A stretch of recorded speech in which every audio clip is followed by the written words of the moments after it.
been thinking about this, this whole critical race theory. I don't like thinking about things like this, actually. I'd rather think of other things. I agree. But I know you got your mind wrapped around this, and I've been hearing these snippets and this big talk about all this, and even just the wording critical race theory is just a lot. But one of the things I'm noticing, I'm now hearing comments about it in the church. So can you just help me think through what is critical race theory, for one? I mean, just give me the 5th grade, maybe 3rd grade level, okay? Okay. Because that's what I'm probably capable of. Oh, it's not true. I've heard others. Bring it down. Yeah, I thought about it because when you have a program saying atheists say the darndest things, yes, and you start talking about critical race theory, you wonder if that fits in. But I think I can tie it in for you as to why even though I would prefer not to discuss it, I think I have to discuss it and kind of take out some of the that what does it mean kind of thing for people, because I think I have a grasp of a pretty simple understanding of what it does. And what I say to you is whenever you have an ideology, and that's kind of what this is. It started in a legal sense, but it'll end up being an ideology, and I'll explain that to you. I ask myself, what is it? Right? How does it define itself? What tenets does it hold? What's it mean? What's it think are truths? Yeah. And then what is the fruit it's bound to bear? Okay. Because every thought you have bears fruit when you're thinking of big thoughts. Like you decide that you're going to follow Christ. Then, okay, is that worthwhile? Yes. Okay. What does it mean? Well, you'll have to sacrifice your self-interest, blah, blah, blah. Well, what's the fruit it's going to be? You'll be hated by the world, right? You may suffer great loss, right? But your reward is in the other world. Okay? That's a great reward. Okay, that's answered those 3 questions I just asked. So now I'm going to say the same thing about critical race theory, but I want you to see it this way. It's really in the news because it's been employed by Black Lives Matter. Okay. So now you have 2 different things you have to think through. It's not solely by Black Lives Matter, but primarily. They've weaponized this thing. All right. Okay. Now it works like this. You have to ask yourself, is Black Lives Matter an atheist organization? When I say it to people, they say, well, what difference does that make? I'm saying to you, it's a matter of what fruit is bound to come. Okay. So if you say that you're a Marxist organizer, you say, well, I don't want, now you're going to have to explain Marxism to me. Not this time, but I will give you the short version, the Cheerio box version of Marxism one day. Thank you. But here's what I'm saying to you. Marxism was certainly based on atheistic thinking. Okay, Marx and Engels. You're talking about 1848, 1849. So you say to yourself, okay, but I don't really still get that. Well, it looks like this.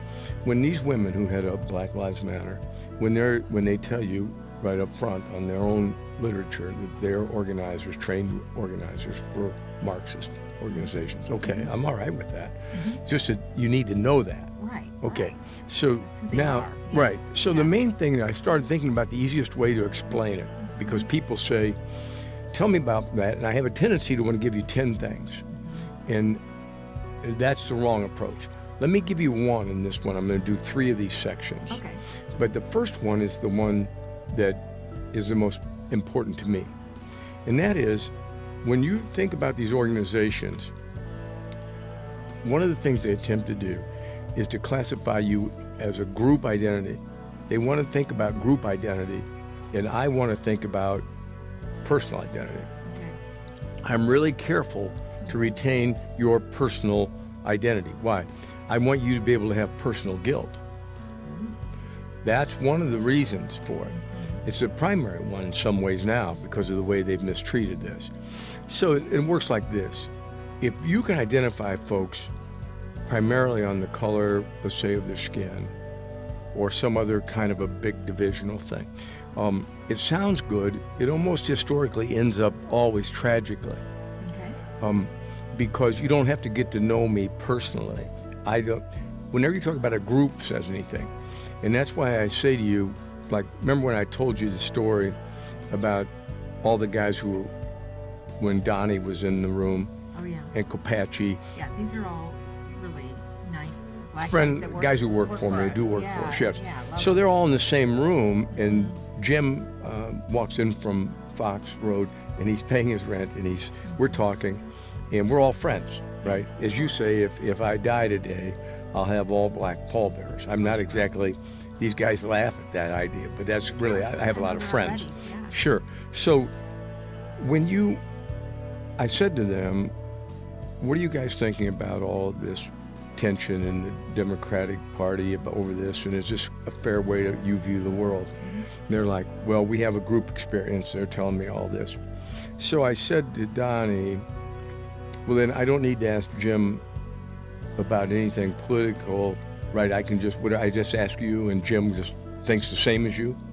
It's a group. And yeah. Jim spoke up and said, no, I don't agree with Donnie on much, And I said, well, wait a minute. See, if you allow me to categorize you as just Democrats or just black or whatever the category is, Just white. can you see why Yeah. why that's dangerous? Because you just told me the first thing, you said, well, I don't agree with either one of these guys. I'm saying, good. You're an And they don't- individual. And they don't. agree No, with they don't each other agree. On anything. No, but- you're an individual. Right. And that's a very important thing to remember. Every group is made up of individuals. You wouldn't expect them to be cookie cutter. So once you get everybody categorized in a group, it's very easy to sell them on slogans. And historically, that's always worked that way. Sometimes it's nationalism, like in Germany. So it always has accompanied with finding an enemy.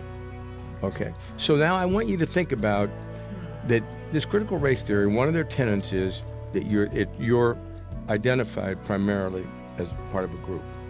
I'm saying no to that from the beginning. Now I want you to listen to Dr. King, because I went back, and even though Dr. King had some things in his life that I simply wouldn't approve of, I marveled at this speech that he gave. Yes. Okay, on the March on Washington. And so I looked at it again, not the I Have a Dream speech, and I wanted to make sure how he viewed it. Okay, now against that backdrop, I have to remind you that I'm so old, I'm 71, that I come from that backdrop of when I was 15 and hanging around taverns, right? There were black taverns and white taverns in Springfield, Illinois. And if you were black and my friend, and you came to the tavern, you could buy packaged liquor out the back door, but you could not come in. Really? Yeah. And most of the town was like that. And it worked the same way when I went to Buddha's Lounge, right? Or the Dewdrop Inn, or some place that was all black, right? I could get in because they had crap games, and I was into craps. So they let me in, and I knew everybody. But now there weren't angry people in there in those days over these things. I'm talking about the mid to late 60s. So, but you couldn't get in otherwise. They weren't impolite. They just didn't let you in. Guys didn't ask to get in. Okay, so I didn't know that was unacceptable because it was common practice. Okay. The only time I ever felt it was when I had a friend with me and tried to take him to the Mill, which is a famous eating place at that time. And I remember my father came, and we had a guy named Tom Carswell, who was a state champion sprinter. And we went to the Mill, and they wouldn't serve in. Ah. And so my father got up and left. He was angry over this. Well, I was just catching on that because I'd always had a lot of friends who were... Both sides. Yeah, because my yeah. grandparents were from the Hayes homes, the projects, and I just mixed with everybody. I did not know that there was any difference. No, I was just competing. Right. So, but all of a sudden, I was caught in this. It's 1968, and everything's changing. And I'm on a bus in Chicago. I get to the Belmont station, go into the amusement park, and people are angry with me on the bus. Why? Well, because the riots are taking place in '68, and race is blown up in Chicago. We got the Democratic Convention. We've got problems all over the country, and I'm so stupid I don't know what's going on. All of a sudden, people are like, get off the bus. And I'm like, why? I'm going to the amusement park. No, it was really tense in that summer. Well, I had to start learning. So I went to East St. Louis. They used to have these other craft games in East St. Louis, which was, of course... If you weren't such a gambler, you wouldn't be having these problems. So, but for the first time, when I in East St. Louis, they wouldn't let me use the restroom, like at the gas station. So I said to the guy, I knew him, and I said to him, come on, man, I'm buying gas. I just want to use the restroom. He's like, no, you got to go behind the building. I'm like, how can that be better? Because right? it was a black community. It was all black in East St. Louis, no 99.9%. Yeah. So I was welcome to one level, but the guy never did. No matter how much I gave him extra bucks or anything, I never could use his bathroom.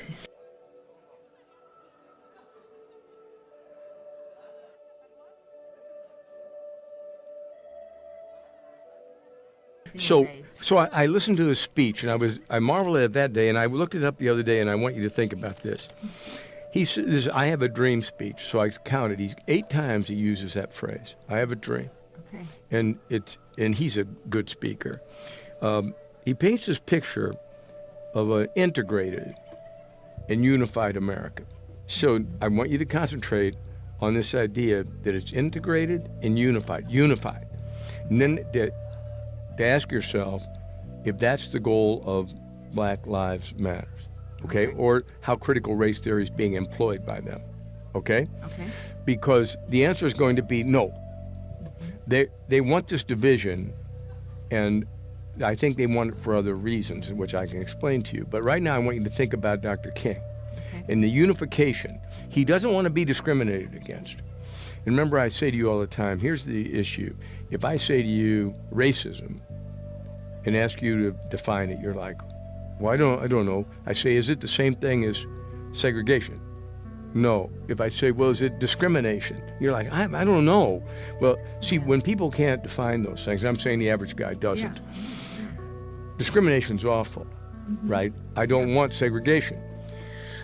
But this idea that everything is racist, they employed this in a way that simply isn't true. Racism originally was defined as me taking the worst kind of features out of one group and employing to everybody in that group like this, or all Jewish people are like this, therefore all Jews. Yeah. See, that's a racist statement. Okay. That's not the same thing as you coming into my restaurant and me saying I'm not going to serve you.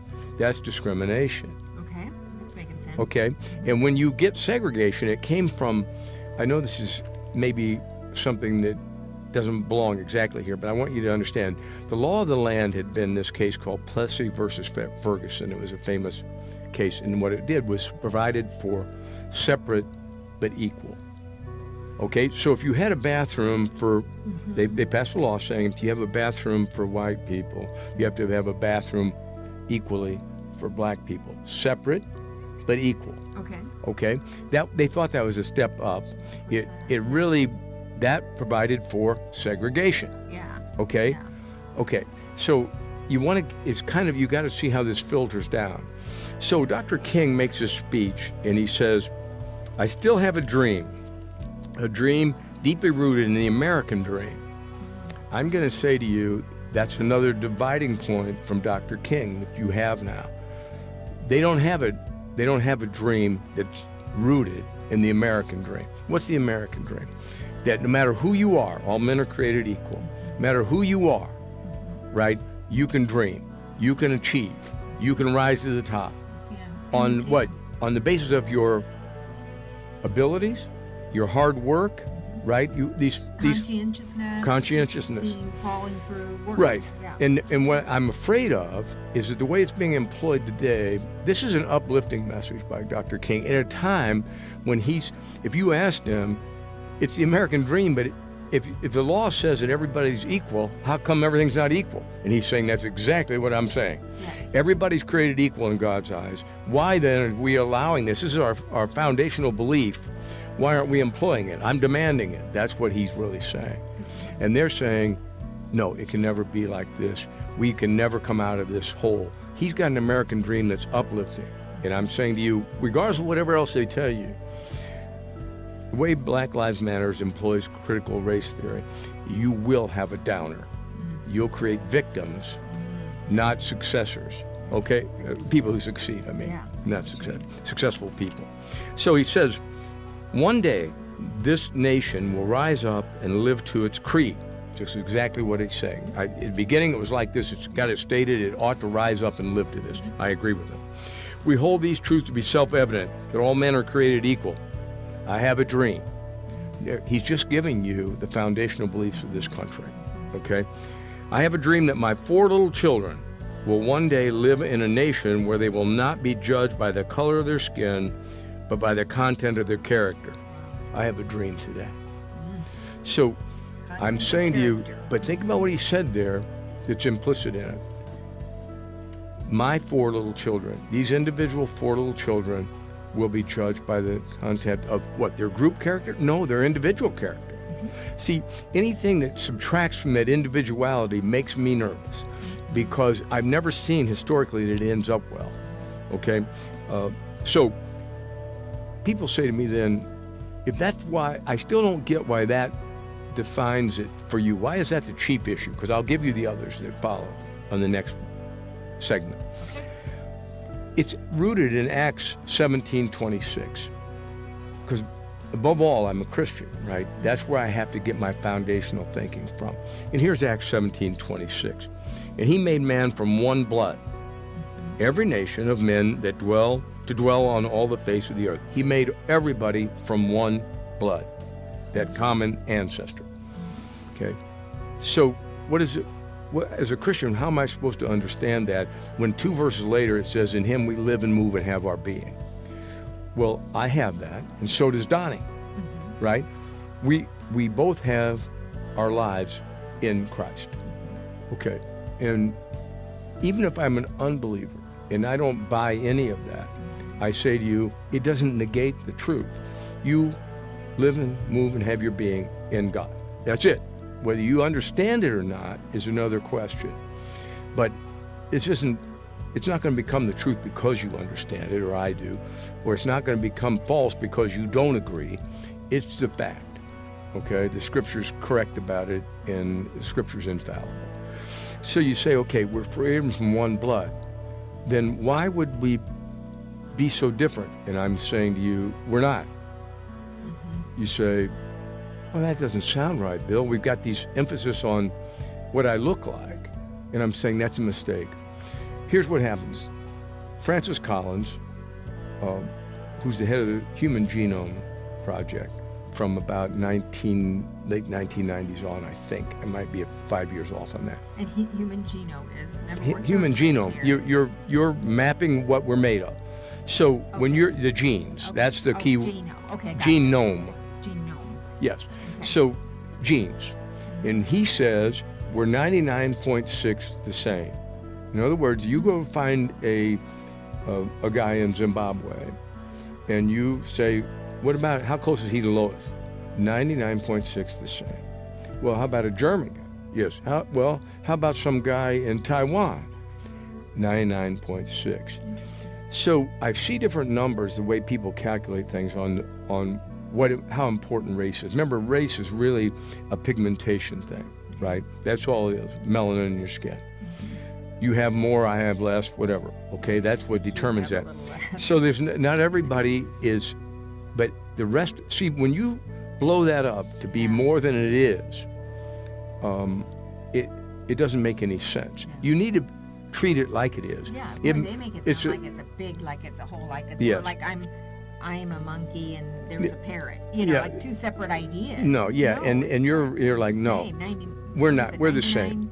Sure, there's going to be cultural differences, right? If I'm raised in a jungle where there aren't schools and you're raised in Amherst, Massachusetts, right? Well, you might have a few more cultural things, like you might want to fold your napkin different than I fold my skirt while I'm wiping my hands on it, right? Exactly. But you don't want to get distracted by that. We are God's creation, and we're made from one. So you would expect us to have a lot more similarities than disparities in how we are. And I'm saying to you that's true. We're very, very similar. And when he makes that statement, he says it factually, but he actually says it kind of triumphantly, because I'm sure that that's something that's on his mind when you hear him. And he's got impeccable credentials, otherwise he wouldn't still be in that position, you understand? Yes. Yeah. So I want you to think about that. Okay. I'm focusing on the individual, Okay.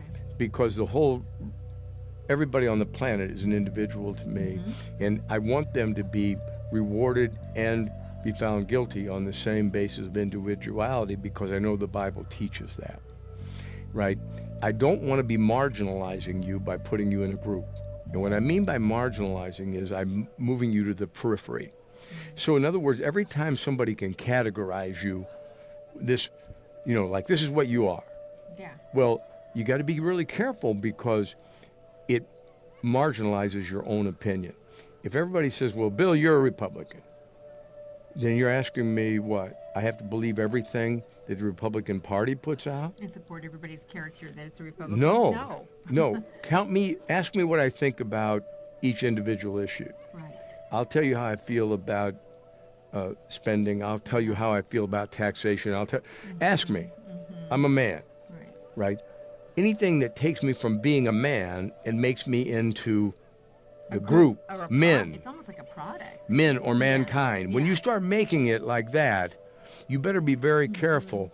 It's dangerous. And I'm saying to you, in the next ones, I'll start explaining to you how it's worked out historically to allow this to be.